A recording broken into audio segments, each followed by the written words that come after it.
What's up guys, SkyKevin here, and today we're talking about the current state of Atlas and how the game has been faring since my last update back in August. Please subscribe if you like this kind of content and you want to see more in the future.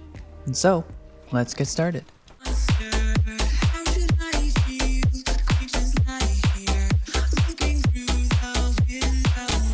Since my last update, Atlas has changed a lot. Unfortunately, I would say it's definitely changed for the worse. On August 13th, only a day after my last optimistic update, they decided to release a new balance update which completely changed the entire meta of how the game was played. With the release of the new warehouse update, they decided to add in yet another full rework of barrel bombs, including the ability to rapid fire them from catapults, cannons, and players to drop them while gliding directly onto ships, something that has never worked in any updates before. This decision pretty much ruined the ship aspect of Atlas overnight. Players were no longer fighting on open waters with cannons, and instead they just used catapults and thousands upon thousands of barrel bombs. However, when looking at the Steam player charts, we can see that Atlas sat at about 3,800 peak players as of August 13th. Then, as of making this video on September 12th, the player base now peaks at around 3,000 players. You might think this is bad, as it's a drop of about 18% on average in the last 30 days, which ironically is still better of a player retention rate than the entire month of August.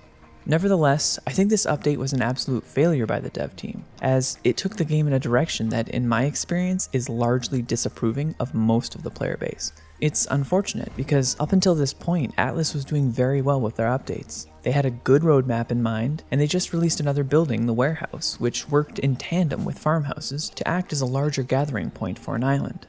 Since then, they have released another quality of life balancing update where they added the ability to craft NPCs directly onto cannons and puckles by adding gold to the recipe. They added some great changes to farmhouses and inventory management within them. They made Golden Age monsters like the Cyclops and Fire Elemental able to damage ships. They increased the ship ammo container radius to 40 meters, which was something that everyone was asking for a long time. And they finally added the ability to ride cows. These changes were great, but still the meta remains, as of making this video, to spam barrel bombs wherever there is a fight, whether it's on the ocean or on land.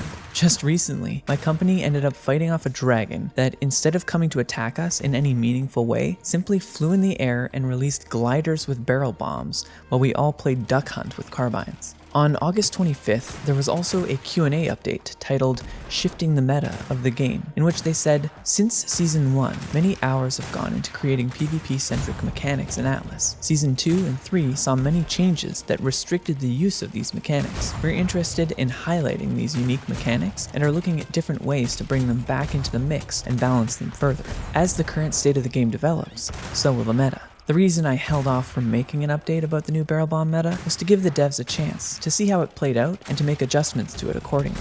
This quote seems to show that they are using this as an opportunity to test new metas and make large changes, which they can dial back or completely flip on in the future. I'd love to hear more from Cheesemebeard or the other devs as to their thoughts on this, as I think they are holding some cards very close to their chest before they do a large update. This may have something to do with a new trade winds update that fixes sales and adds key routes for ships to take, but I don't think we'll know until they finally decide to make that large content push. Lastly, I recently came across this screenshot of someone speaking directly with Cheesemebeard as to the criticisms one person had about the Q&A update and how little information or communication was actually there. It really worries me that in it he decides to stop any further Q&As in the future, and I hope that they do give us some updates so we know exactly where their updates are heading, especially when it comes to keeping in line with the roadmap they gave us back when the game essentially rebooted for Season 4 in July.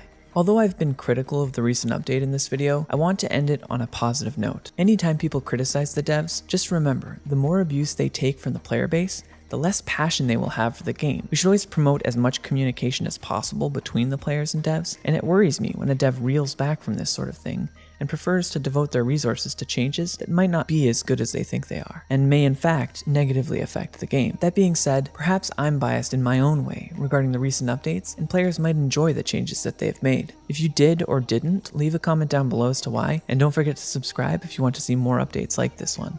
That's it for today. Thanks for watching, and I'll see you next time.